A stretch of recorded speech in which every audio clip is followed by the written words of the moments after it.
अरे रामचरितमानस पढ़ते हो, रामचरितमानस पढ़ते हो, राम तुम्हें भी बनना होगा। चलो राम के पद चिन्हों पर अब इतिहास बदलना होगा। चलो राम के पद चिन्हों पर अब इतिहास बदलना होगा।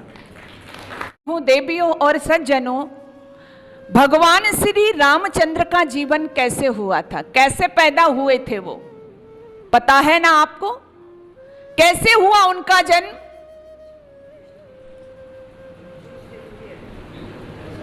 माता जी कह रही हैं यज्ञ से।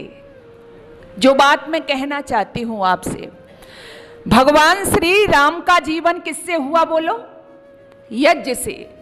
वो कहानी आपको पता है कि दशरथ जी के पास में जिस समय कोई संतान नहीं थी, परेशान हो रहे थे, तो वशिष्ठ जी को बुलाया, उनसे चर्चा की और फिर पुत्रेष्टि यज्ञ किया। श्रृंग ऋषि को बुलाया गया, तब उनके घर में 4 संतानें आई। मैं उधर नहीं जाना चाहती, मैं केवल आपसे ये पूछना और बताना चाहती हूं कि भगवान श्री राम का जीवन किससे हुआ? यज्ञ से हुआ। और आप रामायण को पढ़ेंगे तो आपको पता चलेगा कि उनका जीवन ही यज्ञ से नहीं हुआ, बल्कि भगवान श्री रामचंद्र जी ने सबसे पहला धनुष बाण उठाया तो किसके लिए उठाया बोलो? यज्ञ की रक्षार्थ। यज्ञ की रक्षार्थ सर्वप्रथम भगवान श्री राम ने क्या उठाया? धनुष उठाया।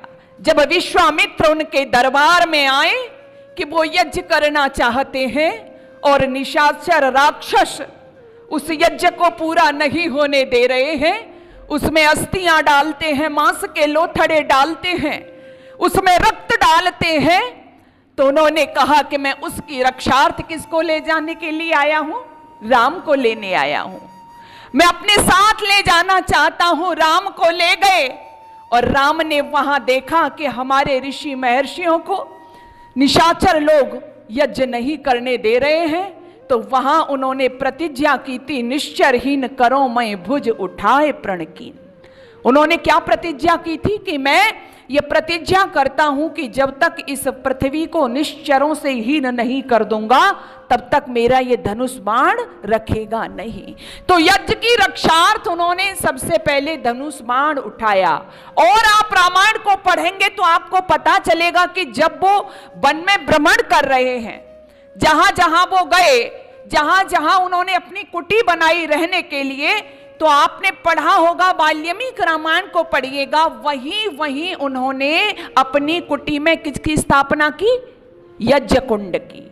जहां उन्होंने कुटी तैयार की, वहीं उन्होंने अपने यज्ञ कुंड का भी वहां पर स्थापना की। इससे क्या पता चलता है कि भगवान श्री रामचंद्र जी के जीवन में यज्ञ कूट कूट कर भरा हुआ था। लेकिन मैं साथ ही साथ पूछना चाहूंगी कि वो यज्ञी वाला व्यक्ति, यज्ञ जिसके जीवन में था, जिसका जन्म यज्ञ से हुआ था, आज हमारे घरों में कितना वो यज्ञ आ रहा है? हम कितने यज्ञ से जुड़े हुए हैं? विचार तो यही करना है ना हमको और आपको, क्योंकि रामनवमी के दिन हम विचार कर रहे हैं, गुणगान कर रहे हैं, राम का जीवन बहुत उत्तम था, है और रहेगा, उसमें दो राय नहीं है। लेकिन बात तो हमें ये करनी है कि वह हमारे लिए कितना हम कामयाब हो रहा है, कितना हम उसको अपने जीवन में ला रहे हैं। हमारे घरों में तो यज्ञ नहीं है ना, हमारे बच्चे तो यज्ञ नहीं करते ना, हम तो यज्ञ नहीं करते ना, लेकिन क्या करते हैं हम? भगवान श्री रामचंद्र जी की करते हैं ना। अच्छा, जय होगी बोलो? जय होगी? नहीं होगी। क्यों नहीं होगी?